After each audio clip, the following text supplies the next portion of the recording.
Kansas City would not be the city it is today without its Union Station. At the start of the 20th century, visionary city leaders and 12 railroad companies hired architect Jarvis Hunt to design a train station.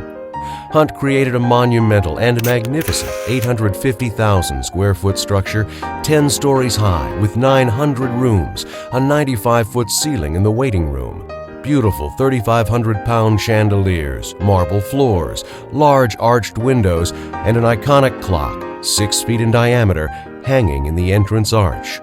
The station opened October 30th, 1914, to overwhelming fanfare with the largest crowd ever gathered in Kansas City.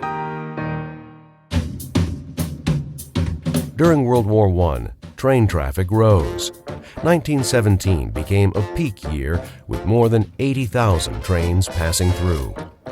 Infamy came to Union Station on June 17, 1933, when a brazen blast of gunfire killed 4 FBI agents, returning mobster Frank "Jelly" Nash to the Leavenworth Penitentiary. In the 1940s, as World War II raged on, soldiers shared tearful goodbyes to their loved ones and then shared celebratory welcome homes in the grand halls of Union Station.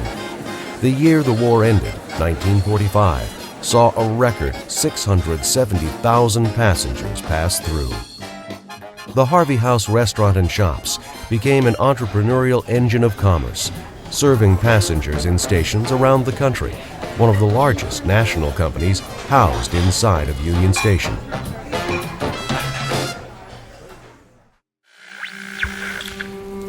From 1950 to 1957, passenger train traffic began to decline steadily as air travel increased, thus beginning a downturn at the station.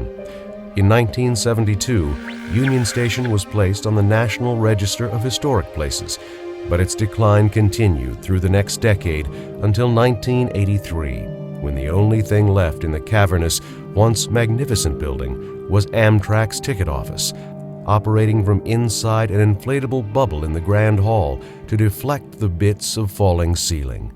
And before long, Amtrak too left the building and moved to the Amtrak Shack on Main Street.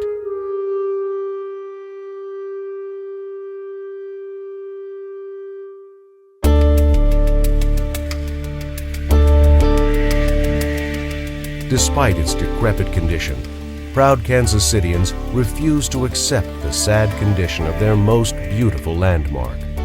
In 1996, a rallying effort resulted in an historic bi-state tax that provided $118 million toward restoration, another $100 million in private donations, and $40 million in federal funds put the project over the top.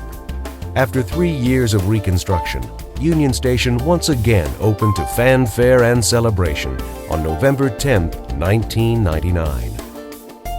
In 2002, Amtrak came back inside the station to operate from a renovated $4.6 million passenger boarding and ticketing facility.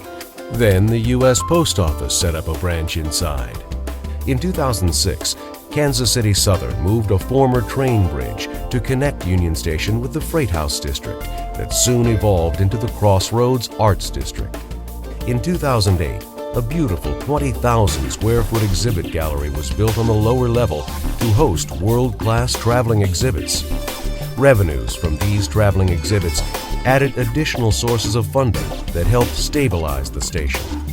In 2010, Union Station's board began leasing office space as another way to ensure the station's sustainability. Within months, several key civic organizations embraced Union Station as their new home. In 2011, Science City began an upgrade when Burns and McDonnell invested $1.25 million in new exhibits and sponsored the Battle of the Brains contest to get area schools involved in designing other new exhibits. Throughout its 100-year history, Union Station has always served as Kansas City's center for transportation, commerce, entrepreneurship, and community events. As the transportation hub for the 20th century, Union Station has now become the region's 21st century hub for advancing ideas and innovation, helping to create an educated workforce, and propelling new entrepreneurial businesses into the community. Today, Union Station operates as Kansas City's civic center and the true crossroads, where science, culture, and entrepreneurship intersect.